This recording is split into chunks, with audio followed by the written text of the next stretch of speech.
Back with me are Ruth Ben-Ghiat, Paul Butler, Ben Rhodes, and Naira Hawk. Finish your thought. Well, here's what I'm concerned about right now, and I think people are waking up to this. This idea that we do all these lawsuits, and of course, it takes time to get through the system. But at the end of the day, Trump could just say, all right, make me do it. You and what army? And the courts do not have an enforcement mechanism other than trust in the institution, system of checks and balances. The Constitution, this whole idea of these three branches of government ceding power to each other, that is a norm. That does not have to be. And it seems like there's many people in the country who voted for Trump who are perfectly okay with that CEO monarch type. And so this is really where the opposition needs to get creative. Maybe like the governor of Maine, where she sat down and said, you know what? If you're going to insult me and you're going to try to deprive my citizens of my state of their rights, we're not going to send you federal tax dollars. States and people need to be reminded of the value of this federated system that we have.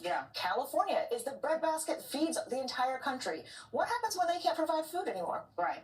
And the other thing, and this is the question I asked you, Paul, I'll just ask you on air. Could California say, if Elon Musk and not Congress decides how our money is spent, then California shan't be sending money anymore? Good luck, Louisiana, surviving without our money. Because right now, California supports Louisiana, Alabama, Tennessee. These southern Republican states are literally on the dole of California. They are a donor state. Can California or New York say, we're not paying? So they could try that. There'd probably be strong legal pushback. And then the question would be, but what if they don't listen then? Yeah, but if a judge orders them to do it and they don't do it, they follow Trump's move of saying, well, what you going to do? Do you have an army? So I think that could be a legal civil war that hopefully we can avoid. Yeah. Joy, I got good news about who can lead the resistance, though, because I was thinking about when the earlier movements that you talked about, the civil rights movement, Stonewall for LGBT rights, the people who led those movements were Black women, right? So we know the leaders were people like Thurgood Marshall, Martin Luther King, Medgar Evers. You wrote a whole book about the role of Myrlie and other Black women. So when we look historically about how Black people have had to save this country's soul time and time again, Black women have been the leaders, and that's why your voice is so important. Quickly say this, though, that, as a non-Black person at the table, people like me got to not rely on Black women to do the work for them because they did their job. They did their job this last election. Let me get Ruth in here on this, because the Black women are leading a movement right now against Target. Target is suffering economically because they're saying, we're not going to shop there. If you're not going to do DEI, you don't need our DEI dollars, so goodbye. And so you are seeing these sort of micro-resistance movements that are against specific companies and saying, we're going to choose Costco instead. Does that work on a bigger scale if it's individual attacks on individual corporate entities? Can that metastasize, to Paul's point, into a bigger movement? It can, and economic boycotts have been, they've been very effective at certain times and places. A very interesting one is still going on in Myanmar after the military coup. And the resistance that's developed, it's now developed into an armed resistance that's one of the most successful in the world. Many people expect the junta, the military junta, to fall if China doesn't help them. But at the very beginning, they started, and this was youth doing this, young people, they started an economic boycott, and they developed apps that told people in real time which businesses were colluding with the military junta, and it was incredibly effective. And for this generation of resistors, this kind of invention just speeds across borders, right? Yeah. So there's a lot of innovation going on with economic boycotts via apps and things like that. Yeah, and Ben, we saw Poland emerge from a sort of near-autocrat, sort of semi-autocratic government until 8 years. But I wonder if you see a country in the world that is similar enough to us that we could sort of see an archetype for how we might be able to extract ourselves from this mess. Yes and no.